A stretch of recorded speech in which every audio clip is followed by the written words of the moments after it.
말년이 편안한 사람은 마음을 이렇게 씁니다. 말년 복은 마음에서 시작됩니다. 지금 이 영상을 켜신 분들께 먼저 조용히 여쭤보고 싶습니다. 요즘 하루하루 어떠십니까? 아침에 눈을 뜨면 무거운 마음이 먼저 올라오지는 않으십니까? 자식 걱정, 건강 걱정, 노후 걱정.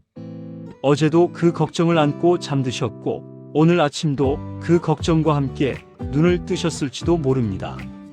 나이가 들수록 이상한 일이 생깁니다. 젊었을 때는 바빠서 걱정할 여유도 없었는데 이제 시간이 생기니까 오히려 마음이 더 복잡해집니다. 아이들은 다 컸고 일도 마무리되었고 이제 좀 쉬어도 될 것 같은데 왜인지 모르게 마음이 더 불안하고 더 쓸쓸하고 더 외롭습니다. 이상한 일이 아닙니다. 당신만 그런 것이 아닙니다. 오늘 이 시간은 그 마음에 대한 이야기입니다. 돈 버는 법도 아니고 건강 비법도 아니고 자식 잘 키우는 방법도 아닙니다. 오직 한 가지. 나이 들어 편안한 사람들은 마음을 어떻게 쓰는가? 그 이야기를 천천히 함께 나눠보려 합니다. 어쩌면 오늘 이 자리에서 오랫동안 혼자 감당해온 마음들이 조금은 가벼워질 수 있기를 바랍니다. 부처님께서는 이런 말씀을 하셨다고 합니다. 우리가 겪는 대부분의 고통은 바깥에서 오는 것이 아니라 마음이 어디를 향하느냐에 따라 만들어진다고요. 처음 이 말을 들었을 때 어쩌면 냉정하게 들릴 수도 있습니다. 내 고통이 내 마음이 만든 것이라니, 내가 아프고 힘든 건 다 내 탓이라는 말이냐? 그런 뜻이 아닙니다. 살아오면서 진짜 힘든 일이 많으셨을 겁니다. 가난한 시절을 버텨내셨을 수도 있고 가족을 위해 당신의 꿈을 묻어두셨을 수도 있습니다. 크고 작은 상처를 받으셨을 것이고 후회가 남는 일도 미안한 일도 많으실 겁니다. 그 모든 것이 진짜입니다. 그 고통이 가짜였다는 뜻이 아닙니다.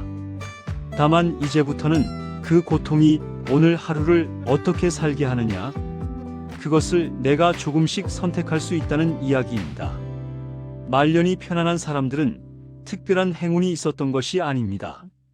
자식이 특별히 효도를 잘하는 것도 아니고 돈이 특별히 많은 것도 아닙니다. 그들에게는 하나의 공통된 마음의 습관이 있습니다. 자기 자신을 조금 덜 몰아붙이는 것, 오늘 하루를 아주 작게 기뻐할 줄 아는 것, 그리고 내가 통제할 수 없는 것에 에너지를 쏟지 않는 것, 그것이 전부입니다. 지금부터 그 이야기를 함께 시작하겠습니다. 편안하게 앉으셔서 천천히 들어주십시오. 일부 말년이 힘든 이유는 가진 것이 없어서가 아니라 마음이 쉴 곳이 없어서입니다. 한 분을 생각해 봅니다. 올해 70이 되신 분입니다. 아파트도 있고 자식도 둘이나 있고 건강도 그리 나쁜 편은 아닙니다. 주변에서 보면 잘 사시는 분처럼 보입니다. 그런데 이분은 밤마다 잠이 잘 오지 않습니다. 새벽에 눈이 떠지면 아무 이유 없이 가슴이 답답합니다. 텔레비전을 틀어도 재미가 없고 밖에 나가도 발걸음이 무겁습니다. 혼자 밥을 먹으면서 문득 이런 생각이 듭니다. 나는 왜 이렇게 사는 게 무겁지? 가진 것이 없는 것도 아닌데, 큰 걱정이 있는 것도 아닌데, 그냥 마음이 무겁습니다. 이것이 많은 분들의 이야기입니다. 노년의 쓸쓸함은 꼭 가난하거나 병들었거나 자식이 없어서 오는 것이 아닙니다. 마음이 쉴 곳을 잃어버렸기 때문에 옵니다. 젊었을 때는 바쁜 것이 곧 살아있는 증거였습니다. 아침에 눈을 뜨면 해야 할 일이 넘쳤습니다. 아이를 학교에 보내야 하고, 직장에 나가야 하고, 저녁을 챙겨야 하고, 집안일을 해야 하고, 몸은 피곤했지만 마음은 오히려 어디 있는지 알았습니다. 해야 할 일이 있다는 것이 내가 필요한 사람이라는 확인이었습니다. 그런데 그 바쁨이 사라지면 마음이 갑자기 갈대를 잃어버립니다. 집에 아무도 없고 나를 필요로 하는 사람도 없고 내일 할 일도 딱히 정해져 있지 않고 그 텅 빈 공간에 불안이 들어옵니다. 외로움이 들어옵니다. 그리고 오래된 후회가 올라옵니다. 부처님의 가르침 중에 이런 이야기가 있습니다. 마음은 원래 가만히 있지 못한다고요. 마음은 항상 무언가를 찾아 돌아다닙니다. 걱정을 찾고, 기억을 찾고, 기대를 찾고, 비교를 찾습니다. 마치 집을 잃어버린 사람처럼 마음은 쉬지 않고 방황합니다. 그래서 말년이 힘든 분들의 공통점은 마음이 끊임없이 불안한 곳을 향한다는 것입니다. 자식이 연락을 안 한다는 생각, 내 몸이 더 나빠질 것이라는 생각, 죽으면 어떻게 되는가 하는 생각, 살면서 잘못한 것들에 대한 생각. 이 생각들은 사실 지금 이 순간에 있는 것이 아닙니다. 이미 지나간 과거이거나 아직 오지 않은 미래입니다. 그런데 마음은 지금 이 자리를 떠나서 그곳으로 자꾸 달려갑니다. 그리고 그곳에 가봐야 아무것도 해결되지 않습니다. 걱정은 더 커지고, 불안은 더 깊어지고, 몸은 더 무거워집니다. 평안은 바깥에서 오는 것이 아닙니다. 자식이 연락을 자주 해준다고 해서 마음이 진정으로 평안해지는 것이 아닙니다. 통장에 돈이 넉넉하다고 해서 새벽 불안이 사라지는 것이 아닙니다. 건강검진에서 이상이 없다고 나왔다고 해서 오래된 쓸쓸함이 없어지는 것도 아닙니다. 평안은 마음이 지금 이 자리에 있을 때 생깁니다.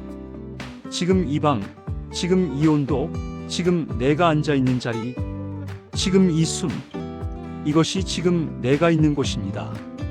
그리고 이곳이 마음이 쉬어야 할 곳입니다. 물론 이렇게 말하는 것이 쉬운 일이 아니라는 것을 압니다. 수십 년을 걱정과 함께 살아오신 분들께 지금 이 순간에 머물라는 말이 얼마나 어려운지 압니다. 하지만 오늘 하루를 시작할 때 딱 한 가지만 해보시기를 권합니다. 아침에 눈을 뜨자마자 걱정부터 불러오지 않는 것. 눈을 뜨면 잠깐만, 딱 한 번만, 지금 이 방이 따뜻하다, 오늘도 숨을 쉬고 있다, 그것 하나만 먼저 느껴보시는 겁니다. 마음에 쉴 곳을 만드는 것은 그 작은 순간에서 시작됩니다. 이부 자식에게 기대는 마음을 조금 내려놓을 때 관계가 편안해집니다.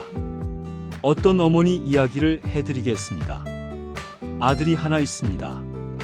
결혼을 해서 손주도 있고 멀지 않은 곳에 삽니다.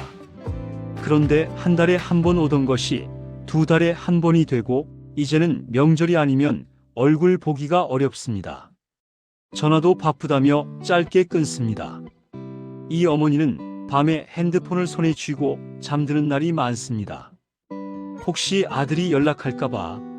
그런데 연락이 오지 않으면 그 서운함이 밤새 마음을 갉아먹습니다. 내가 그렇게 힘들게 키웠는데, 내가 다 포기하고 살았는데, 이제 와서 이렇게 사는 게 맞는 건가? 이 마음 이해됩니다. 틀린 마음이 아닙니다. 자식을 그렇게 사랑했으니까 그 서운함도 그만큼 큰 것입니다. 하지만 여기서 한 가지 여쭤보고 싶습니다. 아들이 연락을 자주 해주면 이 어머니의 마음은 진짜 평안해질까요? 일주일에 한 번 전화가 오면 이 가슴 속 빈자리가 채워질까요? 솔직히 말씀드리면 잠깐은 나아집니다. 그런데 그 전화가 끊기고 나면 또 기다립니다. 다음 전화를 기다리고 다음 방문을 기다립니다. 자식의 연락에 마음을 묶어두면 기다리는 동안 내내 마음이 불안합니다. 연락이 오면 잠시 기쁘고 연락이 없으면 또 서운하고 그 사이에서 마음은 쉴 수가 없습니다. 부처님께서는 이런 말씀을 하셨다고 합니다. 집착이 클수록 고통도 크다고요. 사랑하는 것은 아름다운 일이지만 그 사랑이 상대방을 내 기대의 틀 안에 가두려 할 때 그것은 사랑이 아니라 집착이 된다고요.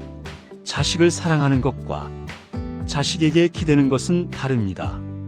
자식을 사랑하는 것은 자식이 잘 살기를 바라는 마음입니다.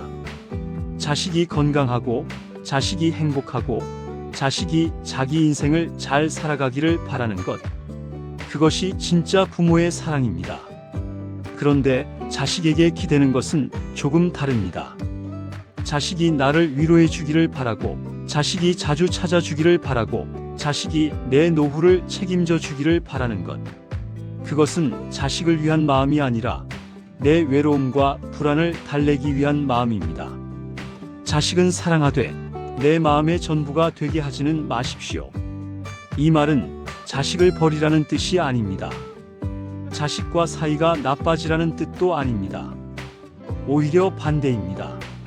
자식에 대한 기대를 조금 내려놓을 때 자식과의 관계가 더 편안해집니다. 자식이 연락을 안 해도 요즘 바쁜가 보다, 잘 살고 있겠지 하는 마음이 생기면 그 서운함이 관계를 무겁게 만들지 않습니다. 자식이 명절에 오면 반갑고 못 오면 다음에 보면 되지 하는 마음이 되면 그 마음이 자식에게도 전해집니다. 부담 없이 올 수 있는 부모, 연락하면 편한 부모, 그것이 자식이 진짜 자주 연락하고 싶어지는 이유가 됩니다. 기대가 크면 상처도 큽니다. 기대를 조금 내려놓으면 작은 것에도 기쁠 수 있습니다. 문자 하나에 웃을 수 있고 짧은 전화 한 통에 하루가 따뜻해질 수 있습니다. 자식을 사랑하는 방식을 기다리는 사랑에서 보내주는 사랑으로 조금씩 바꿔나가시길 권합니다. 그것이 당신의 마음을 편안하게 하고 동시에 자식과의 관계도 더 따뜻하게 만드는 길입니다. 그리고 이것 하나 꼭 기억해 주십시오. 자식이 자주 연락을 안 하는 것이 당신을 사랑하지 않아서가 아닐 수 있습니다. 자기 삶이 벅차서 바빠서 지쳐서일 수 있습니다. 자식도 자기 인생의 무게를 지고 살아가고 있습니다.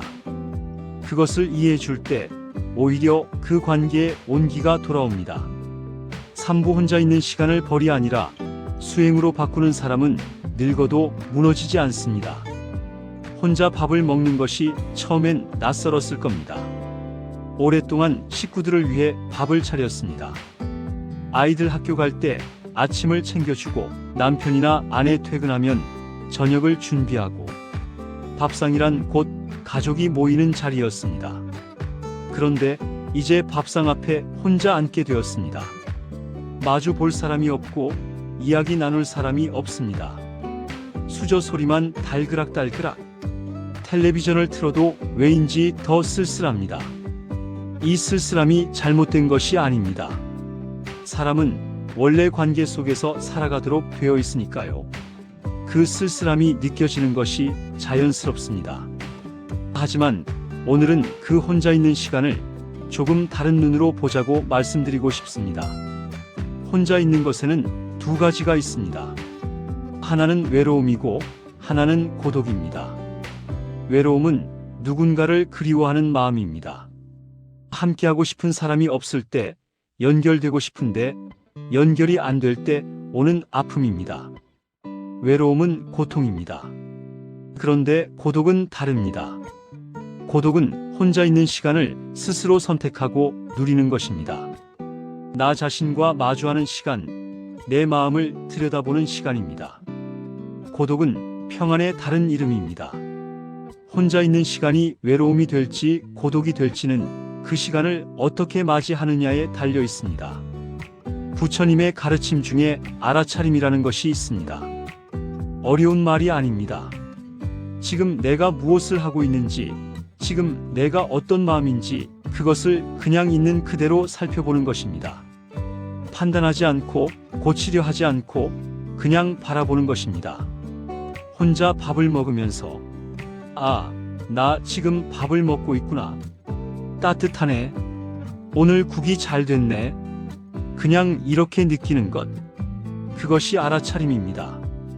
혼자 걸으면서 발바닥에 땅이 닿는 느낌이 있네. 오늘 날씨가 좀 따뜻하네. 저 나무에 꽃이 피었구나. 그것을 그냥 느끼는 것.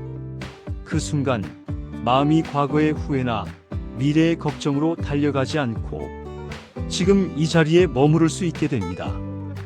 혼자 있는 시간을 수행의 시간으로 바꾸는 방법이 아주 거창할 필요가 없습니다. 아침에 일어나서 창문을 열고 바깥 공기를 한번 들이마셔 보십시오. 오늘 날씨가 어떤지 하늘이 어떤 색인지 그냥 바라보십시오. 차 한 잔을 끓여서 천천히 마셔보십시오.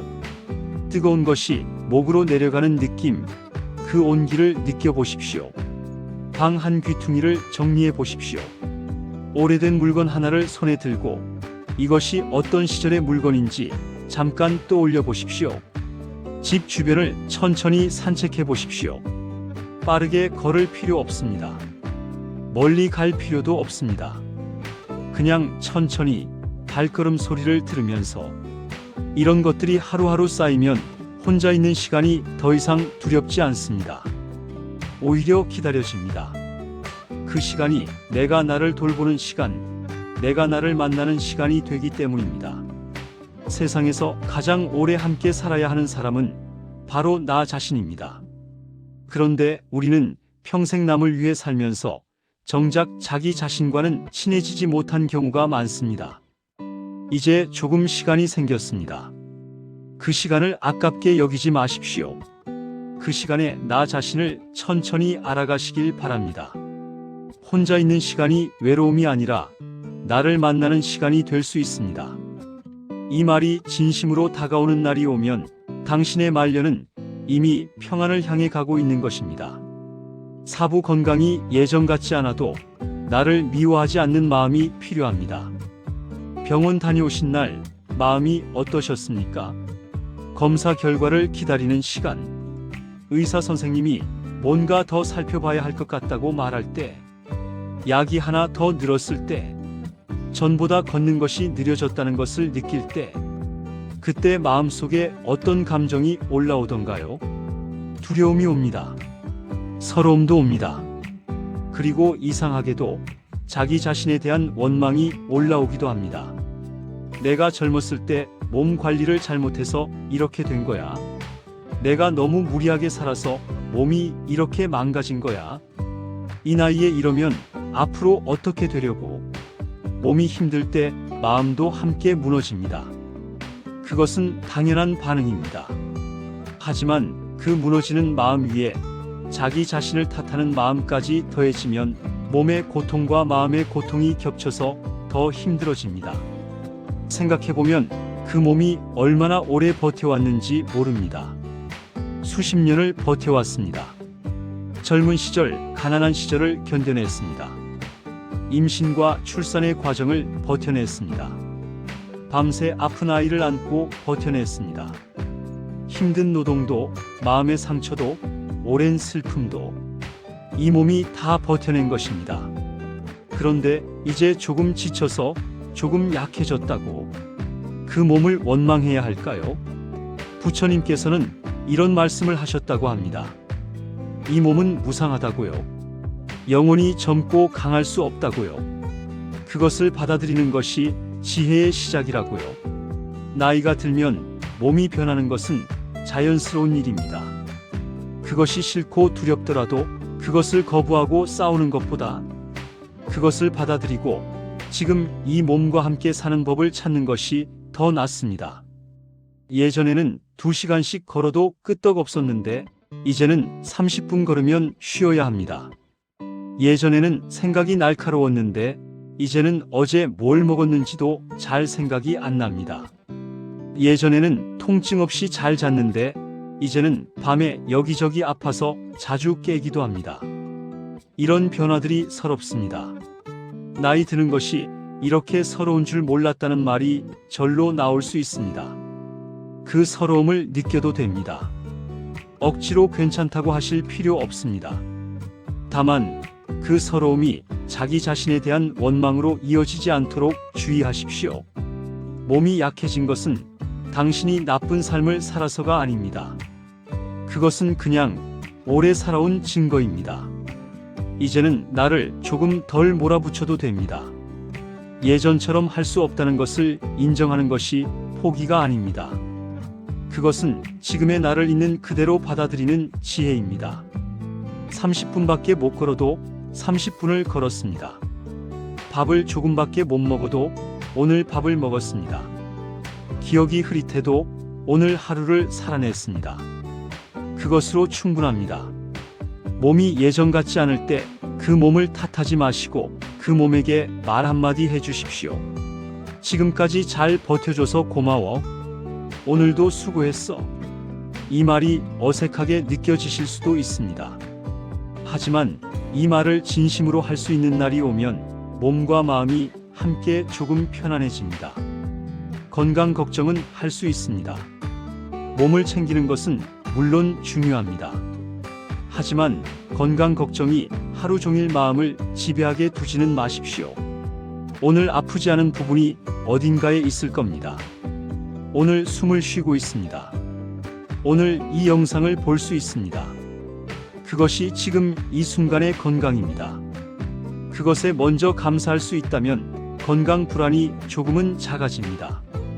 오부 인간관계를 줄이는 것은 실패가 아니라 평안을 위한 정리입니다. 어떤 분은 이런 이야기를 하셨습니다. 오랫동안 같은 동네에 살던 친구들이 있었습니다. 1년에 몇 번씩 모여서 밥을 먹고 오래된 이야기를 나눴습니다. 처음엔 그 모임이 즐거웠습니다. 오랜 친구들이니까, 편한 사람들이니까. 그런데 어느 날부터 모임이 끝나고 오면 마음이 더 무거워지는 것을 느꼈습니다. 누구 자식이 얼마짜리 아파트를 샀다는 이야기, 누구는 손주를 몇이나 봤다는 이야기, 누구는 남편이 이런 차를 사줬다는 이야기. 그 이야기들을 들으면서 자기도 모르게 비교를 하게 됩니다. 집에 돌아오면 이상하게 서럽고 내 삶이 초라하게 느껴집니다. 그런데도 모임에 안 나가면 눈치가 보이고 사람들이 이상하게 볼 것 같아서 억지로 나가게 됩니다. 이런 관계가 나를 편안하게 해주는 관계인가요? 아니면 에너지를 빼앗아가는 관계인가요? 나이 들수록 이 질문을 스스로에게 해야 합니다. 젊었을 때는 많은 사람과 관계를 맺는 것이 사회적으로 중요했습니다. 직장 동료, 동네 사람, 아이, 친구, 부모, 각종 모임. 관계가 넓을수록 유리한 것들이 많았습니다. 하지만 말년에 가장 필요한 것은 많은 관계가 아닙니다. 편안한 관계입니다. 만나고 나서 기분이 가벼워지는 사람. 특별한 이야기가 없어도 그냥 같이 있으면 편한 사람. 비교하지 않고 판단하지 않고 있는 그대로 봐주는 사람. 그런 사람이 한 명이라도 있으면 충분합니다. 부처님의 가르침 중에 이런 이야기가 있습니다. 좋은 벗이 있다는 것이 수행의 절반이 아니라 전부와 같다고요. 나를 편안하게 해주는 관계, 나를 좋은 방향으로 이끄는 관계, 그것이 진짜 필요한 관계라고요. 모든 사람과 잘 지내려고 애쓰는 것은 아름다운 마음이지만 때로는 그 마음이 나를 지치게 합니다. 억지로 웃고 억지로 공감하고 하고 싶지 않은 말을 해야 하는 관계, 오래전에 상처를 주고받았지만 그냥 이어오고 있는 관계, 체면 때문에 오래됐기 때문에 유지하고 있는 관계, 그런 관계에서 조금씩 거리를 두는 것은 실패가 아닙니다. 도망이 아닙니다. 그것은 나 자신을 아끼는 선택입니다. 관계를 정리하는 것이 갑자기 연락을 끊거나 냉정하게 대하라는 뜻이 아닙니다. 그냥 조금 더 천천히 응답해도 되고 모임에 매번 나가지 않아도 되고 불편한 이야기에 모두 동조하지 않아도 된다는 뜻입니다. 마음의 거리를 조절하는 것입니다. 그리고 생각해보면 나이 들어 진짜 편안한 사람들은 많은 것이 아닌 것 같습니다. 자주 만나는 사람 몇 명, 전화 한 통에 편하게 얘기할 수 있는 사람 한두 명, 그것으로 충분히 따뜻한 노년을 사시는 분들이 많습니다. 관계의 숫자보다 관계의 온도가 중요합니다. 오늘 하루 나에게 에너지를 주는 사람이 누구인지 생각해 보십시오. 그리고 그 사람에게 짧은 문자 한 통이라도 보내보십시오. 오늘 날씨가 좋네요. 잘 지내시죠? 그 작은 연결이 말년의 외로움을 녹여주는 가장 따뜻한 방법입니다. 육부 지나간 세월을 후회로만 보면 오늘의 복을 잃습니다. 살다 보면 후회가 남습니다. 후회 없이 산 사람은 없습니다.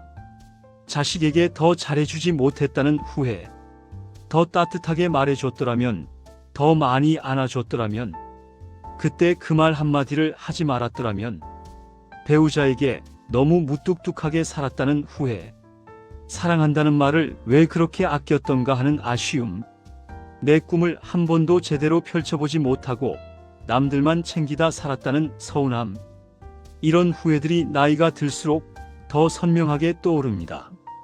젊었을 때는 바빠서 그 후회를 묻어둘 수 있었는데 이제는 조용한 시간이 생기니까 그 후회가 올라옵니다. 그 후회가 진짜라는 것을 압니다. 그 아픔이 진짜라는 것도 압니다. 하지만 오늘은 이 말씀을 드리고 싶습니다. 지나간 것은 돌아오지 않습니다. 그것은 아무리 후회해도 바꿀 수 없습니다. 그런데 후회하는 마음은 지금 이 순간에 있습니다. 그리고 그 마음은 오늘의 나를 조금씩 갉아먹습니다. 부처님께서는 무상이라는 말씀을 많이 하셨습니다. 모든 것은 변하고 흘러간다는 뜻입니다. 좋은 것도 나쁜 것도 기쁜 것도 슬픈 것도 그리고 지나간 순간도, 그 지나간 순간은 이제 더 이상 존재하지 않습니다. 내 기억 속에만 남아있을 뿐입니다. 그런데 그 기억을 지금 이 순간에 불러와서 오늘 하루를 그 후회의 무게로 채우는 것, 그것이 과연 나에게 이로운 일인지 생각해 볼 필요가 있습니다. 물론 후회를 통해 배우는 것은 좋습니다. 그때를 돌아보고 그래, 앞으로는 더 따뜻하게 살자고 마음을 다지는 것, 그것은 후회가 지혜로 바뀌는 순간입니다. 하지만 후회가 그냥 후회로만 머무르면 그것은 지혜가 아니라 고통입니다. 그때의 나는 그때의 지혜로 최선을 다했습니다. 이 말을 한번 천천히 마음에 담아 보시길 바랍니다. 그때 그렇게 말한 것은 그때 내가 그 상황에서 할 수 있는 최선이었을 겁니다. 그때 그렇게 살아온 것은 그때의 내 형편과 지혜로 감당할 수 있는 최선이었을 겁니다. 지금의 눈으로 그때를 보면 부족해 보입니다. 하지만 그것은 지금 내가 그만큼 성장했기 때문에 보이는 것입니다. 그때의 나를 너무 몰아붙이지 마십시오. 자기 용서는 약한 마음이 아닙니다. 자기 용서는 오히려 강한 마음에서 나옵니다. 내가 완벽하지 않았다는 것을 인정하면서도 그럼에도 불구하고 나는 나름대로 살아왔다는 것을 받아들이는 것, 그것이 자기 용서입니다. 후회를 내려놓는다는 것이 그 일을 잊는 것이 아닙니다. 기억은 하되 그 기억에 묶여 있지 않는 것, 기억을 들여다보면서도 오늘 내 발이 딛고 있는 이 자리를 잃어버리지 않는 것, 그것이 지혜로운 회상의 방식입니다. 오늘 저녁에 잠들기 전에 한번 해보시겠습니까? 눈을 감고 과거에 어떤 후회가 떠오르면 그냥 한번 그 상황에 나에게 말해 주십시오. 그때 힘들었지. 잘 버텼어. 이제 놓아줄게. 이 말이 어색하게 느껴지더라도 딱 한 번만 해보십시오. 그 말 한마디가 오랫동안 붙잡고 있던 것을 조금씩 놓아주게 합니다. 지나간 세월을 후회로만 바라보는 사람은 오늘 하루를 살아가면서도 그 후회의 무게를 지고 삽니다. 그것이 말년을 힘들게 하는 가장 큰 짐 중 하나입니다. 그 짐을 조금 내려놓으십시오. 내려놓는다고 그 세월이 사라지는 것이 아닙니다. 오히려 그 세월이 비로소 당신의 인생의 일부로 평화롭게 자리를 잡게 됩니다. 칠부말년 복이 있는 사람은 하루를 작게 기뻐할 줄 압니다. 말년 복이 있는 사람들을 생각해보면 특별히 대단한 행복을 가지고 있는 것이 아닙니다. 그분들에게는 작은 것을 기뻐하는 능력이 있습니다. 오늘 아침 밥이 맛있었다는 것, 창밖에 나뭇잎이 바람에 흔들리는 것이 예뻤다는 것, 오랜만에 이웃을 만나서 잠깐 이야기 나눈 것이 따뜻했다는 것, 오늘 별로 아프지 않았다는 것, 이것들이 사소해 보이지만 이것들이 바로 지금 이 순간 내 삶에 있는 것들입니다. 큰 행복만 행복이라고 생각하면 삶에 행복한 순간이 별로 없습니다. 대단한 일이 자주 일어나지는 않으니까요. 하지만 작은 행복을 행복이라고 알아보는 사람은 하루에도 여러 번 행복할 수 있습니다. 부처님의 가르침 중에 지족이라는 말이 있습니다. 있는 것으로 만족할 줄 안다는 뜻입니다. 이것은 욕심을 아예 없애라는 뜻이 아닙니다. 지금 내 삶 안에 이미 있는 것들을 먼저 보는 눈을 갖는 것입니다. 없는 것을 보는 눈과 있는 것을 보는 눈. 이 두 가지는 같은 상황을 완전히 다르게 만듭니다. 예를 들어보겠습니다. 오늘 아침 혼자 밥을 먹었습니다. 없는 것을 보는 눈으로 보면 나는 혼자 밥을 먹어야 하는 신세다. 함께 먹을 사람이 없다. 이렇게 됩니다. 있는 것을 보는 눈으로 보면 오늘 아침 따뜻한 밥을 먹었다. 국도 있었다. 맛있었다. 이렇게 됩니다. 상황은 같습니다. 혼자 밥을 먹었다는 사실은 달라지지 않습니다. 하지만 그것을 어떻게 보느냐에 따라 그 아침이 서러움이 되기도 하고 작은 감사가 되기도 합니다. 물론 항상 감사하는 마음이 쉽지 않습니다. 외롭고 힘든 날은 무엇이 감사한지 모르겠는 날도 있습니다. 억지로 감사하라는 것이 아닙니다. 다만 하루 중 딱 한순간만 오늘 이것은 좋았다. 오늘 이것은 다행이었다. 그것 하나만 찾아보는 연습을 해보시는 겁니다. 처음에는 찾기 어려울 수도 있습니다. 그런데 계속 찾다 보면 점점 더 잘 보이게 됩니다. 행복은 찾는 연습이 필요합니다. 따뜻한 밥 한 끼, 포근한 이불, 조용한 아침, 누군가의 안부 전화, 구름 한 점 없는 하늘, 잠들기 전에 고요함. 이것들이 말년의 진짜 복입니다. 큰 재산이 복이 아닙니다. 완벽한 가족이 복이 아닙니다. 물론 그것들이 있으면 좋겠지만 그것들 없이도 이 작은 것들을 기뻐할 수 있는 사람은 이미 복 있는 사람입니다. 오늘 저녁 잠들기 전에 오늘 하루를 돌아보시면서 한 가지만 떠올려 보십시오. 오늘 작게 기뻤던 순간, 그것이 내일의 하루를 조금 더 따뜻하게 시작하게 해줍니다. 8분 남은 인생을 편안하게 만드는 5가지 마음 습관. 이제까지 많은 이야기를 나눴습니다. 마음이 쉴 곳이 필요하다는 것, 자식에게 기대는 마음을 조금 내려놓는 것, 혼자 있는 시간을 나를 돌보는 시간으로 바꾸는 것, 몸이 약해진 것을 원망하지 않는 것, 관계를 정리하는 것이 실패가 아니라는 것, 후회를 내려놓고 자기를 용서하는 것, 작은 것을 기뻐하는 연습. 이 모든 것이 결국 하나로 연결됩니다. 어떤 마음 습관을 가지고 하루를 사느냐? 지금부터는 남은 인생을 편안하게 만드는 5가지 마음 습관을 하나씩 더 깊이 이야기해 드리겠습니다. 첫째, 오늘 할 수 있는 것만 생각하는 마음. 불안의 대부분은 아직 오지 않은 일에 대한 것입니다. 앞으로 건강이 더 나빠지면 어떻게 하지?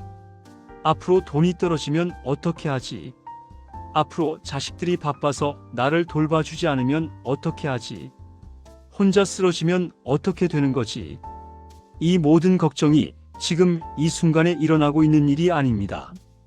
지금 이 순간에 일어나고 있는 일은 지금 내가 앉아서 이 이야기를 듣고 있다는 것, 지금 숨을 쉬고 있다는 것, 지금 살아있다는 것입니다. 미래에 대한 걱정이 지금 이 순간을 잠식하게 두면 지금 이 순간의 평안을 잃어버립니다. 물론 미래를 전혀 생각하지 말라는 것이 아닙니다. 준비할 수 있는 것은 준비하는 것이 좋습니다. 건강도 챙기고 재정도 정리하고 필요한 서류도 준비하고 할 수 있는 준비를 해두는 것은 지혜로운 일입니다. 하지만 그 준비가 끝났다면 더 이상 그 걱정을 매일 불러올 필요가 없습니다. 오늘 내가 할 수 있는 것이 무엇인지 생각해 보십시오. 오늘 아침 밥을 먹는 것, 오늘 산책을 나가는 것, 오늘 누군가에게 전화를 하는 것, 오늘 오래된 책을 꺼내 읽는 것, 오늘 창밖을 바라보는 것, 이렇게 오늘 하루를 작게 채워나가는 것, 그것이 내일의 걱정보다 훨씬 더 실제적인 삶입니다. 하루하루 오늘 할 수 있는 것을 하면서 살다 보면 어느 날 돌아보면 제법 많이 왔다는 것을 알게 됩니다. 그리고 그 미래의 걱정들이 생각보다 크지 않은 경우가 많다는 것도 알게 됩니다. 오늘 하루를 오늘 것으로만 사는 것. 이것이 첫 번째 마음 습관입니다. 둘째, 자식의 인생과 내 인생을 구분하는 마음. 이것이 생각보다 쉽지 않은 일임을 압니다. 자식은 내 뱃속에서 나온 존재이고 내가 수십 년을 온 마음으로 키워온 사람입니다. 그 자식의 인생이 내 인생과 분리된다는 것이 이론으로는 알아도 감정으로는 좀처럼 받아들여지지 않습니다. 그런데 생각해보면 자식의 행복과 내 행복이 반드시 같을 필요는 없습니다. 자식이 내가 원하는 방향으로 살아주면 좋겠지만 자식은 자식의 방식으로 살아야 합니다. 그것이 자식에게도 좋은 일이고 당신에게도 좋은 일입니다. 자식의 선택에 매번 마음을 쓰고 걱정하고 조언하고 기대하다 보면 자식도 지치고 당신도 지칩니다. 자식이 잘못된 선택을 할 것 같으면 당연히 한 번은 말씀드릴 수 있습니다. 하지만 그 이후에는 자식의 선택을 믿어주십시오. 자식도 이제 어른입니다. 자식의 인생을 내 기대의 틀로 재단하는 것을 멈출 때 자식도 자유롭고 당신도 자유로워집니다. 자식이 결혼을 늦게 한다고, 아이를 안 낳는다고, 원하는 직장을 못 갔다고, 돈을 많이 못 번다고, 그 걱정들이 당신의 오늘 하루를 무겁게 할 필요가 없습니다. 자식의 인생은 자식의 것이고 당신의 인생은 당신의 것입니다. 자식을 사랑하되 그 삶을 내 손에 쥐려 하지 않는 것. 자식의 행복을 바라되 그 행복의 모습을 내가 정하지 않는 것. 그것이 자식을 위한 사랑이면서 동시에 나 자신을 편안하게 하는 지혜입니다. 셋째, 내 몸을 탓하지 않고 돌보는 마음. 몸이 불편하면 자꾸 몸을 원망하게 됩니다. 왜 이렇게 됐냐? 이제 못 쓰게 됐다. 내 몸이 문제야. 이 원망이 사실 아무런 도움이 되지 않는다는 것을 머리로는 압니다. 하지만 마음은 자꾸 그쪽으로 향합니다. 몸을 탓하는 대신 몸을 돌보는 마음으로 바꿔보십시오. 탓하는 마음은 이렇게 말합니다. 무릎이 왜 이렇게 됐어? 이제 제대로 걷지도 못하네. 돌보는 마음은 이렇게 말합니다. 무릎이 많이 힘들었구나. 오늘은 조금 천천히 걷자. 무리하지 말자. 같은 상황이지만 완전히 다른 태도입니다. 탓하는 마음은 몸을 적으로 봅니다. 돌보는 마음은 몸을 내 편으로 봅니다. 오랫동안 함께 살아온 몸입니다. 이 몸이 없었으면 지금까지 살아올 수 없었습니다. 그 몸에게 친절하게 대해 주십시오. 오늘 어디가 아프면 그 부분을 손으로 가볍게 대어 주십시오. 따뜻한 손길로 그냥 거기 있어 주십시오. 거창한 치료나 특별한 방법이 필요한 것이 아닙니다. 내 몸을 적이 아니라 오래된 친구로 대하는 것. 아프고 힘든 친구에게 하듯 따뜻하게 대하는 것. 그것이 몸과 마음을 함께 편안하게 하는 방법입니다. 또 한 가지는 내 몸이 즐거워하는 것을 작게라도 해주는 것입니다. 따뜻한 물에 발을 담그는 것. 좋아하는 음악을 낮게 틀어두는 것. 작은 화분 하나를 가까이 두고 초록빛을 보는 것.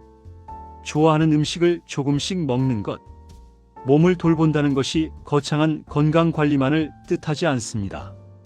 내 몸이 지금 이 순간 편안함을 느낄 수 있게 하는 작은 일들. 그것이 쌓여서 몸과 마음 모두 조금씩 좋아집니다. 넷째, 사람에게 너무 큰 기대를 걸지 않는 마음. 사람 때문에 상처를 받는 경우가 많습니다. 기대했는데 실망시켰을 때, 믿었는데 배신당했을 때, 잘해줬는데 고마워하지 않을 때, 오래된 친구인데 나 힘들 때 연락이 없을 때, 이 상처들이 진짜라는 것을 압니다. 하지만 그 상처의 상당 부분은 기대에서 시작됩니다. 기대가 크면 상처도 큽니다. 부처님께서는 이런 말씀을 하셨다고 합니다. 모든 사람은 자기 삶의 무게를 지고 살아간다고요. 그 사람도 힘들고 그 사람도 자기 걱정이 있고 그 사람도 지쳐 있다고요. 내가 그 사람에게 해준 만큼 그 사람이 나에게 돌려줄 것이라는 기대, 그 기대가 맞지 않을 때 상처가 됩니다. 기대를 줄인다는 것이 냉정해지라는 뜻이 아닙니다. 더 이상 사람을 믿지 말라는 뜻도 아닙니다. 기대 없이 관계를 맺는다는 것은 오히려 더 자유로운 관계입니다. 기대 때문에 연결된 관계가 아니라 그냥 지금 이 사람이 있어서 좋은 그런 관계. 상대방이 내 기대를 충족시켜줘서가 아니라 그냥 그 사람 자체가 내 삶에 있어서 좋은 그런 관계. 그런 관계에서는 상처도 적고 고마움은 더 크게 느껴집니다. 또 한 가지 중요한 것이 있습니다. 사람은 변한다는 것입니다. 오래전에 그 사람이 지금도 그 사람일 것이라는 기대도 내려놓을 필요가 있습니다. 오래된 친구가 예전 같지 않다고 느낄 때 그것은 그 사람이 나빠진 것이 아니라 그냥 변한 것일 수 있습니다. 나도 변했고 그 사람도 변했습니다. 변한 상대방을 예전의 기준으로 보면 자꾸 실망합니다.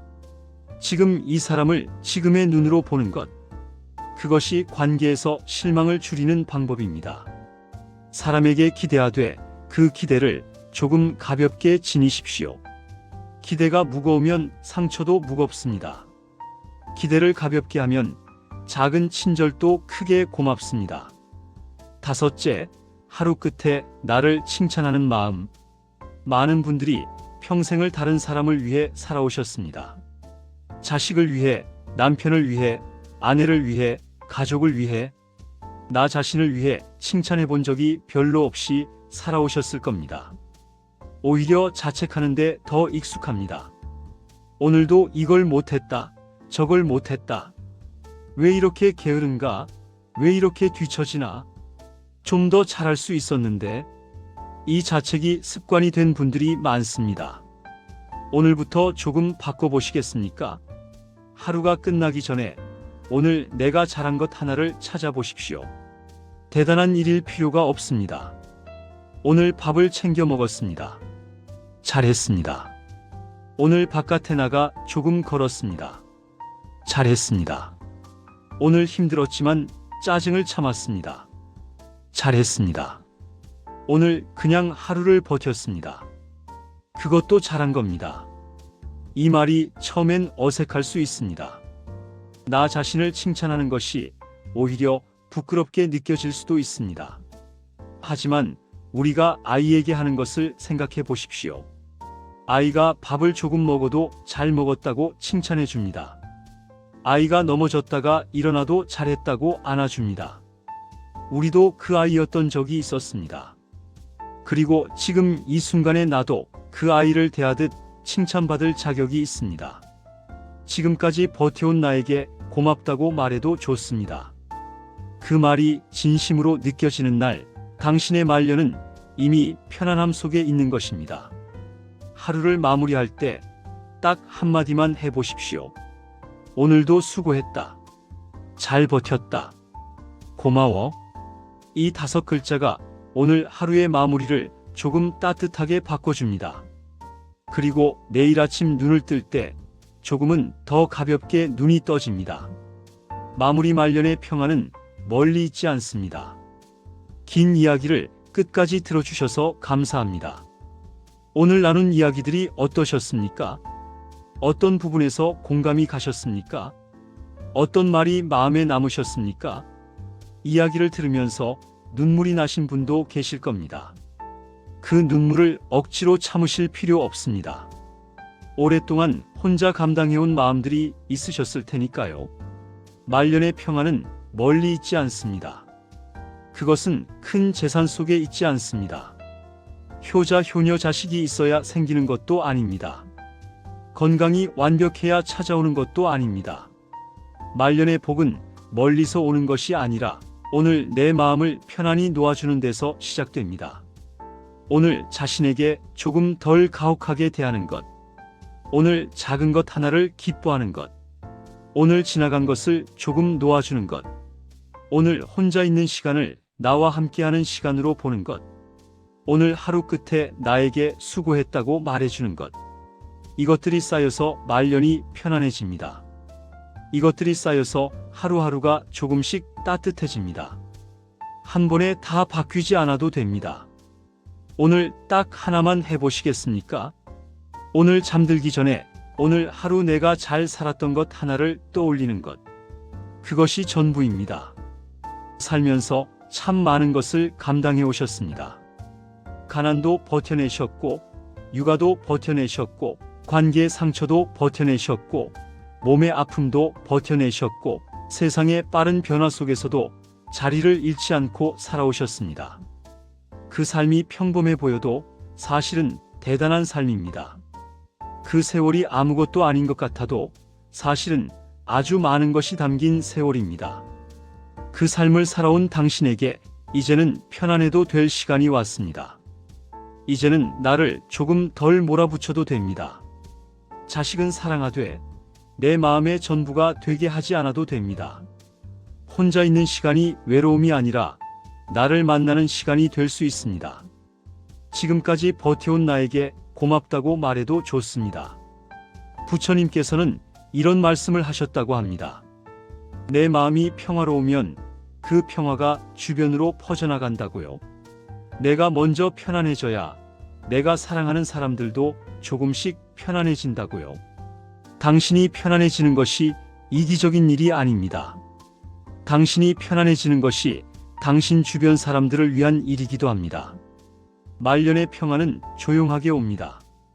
특별한 날이 아닌 평범한 아침에 창문을 열고 바람이 들어올 때, 차 한 잔을 마시면서 잠깐 아무 생각을 하지 않을 때, 저녁 하늘이 예뻐서 잠깐 발걸음을 멈출 때, 그 순간들에 평안이 있습니다.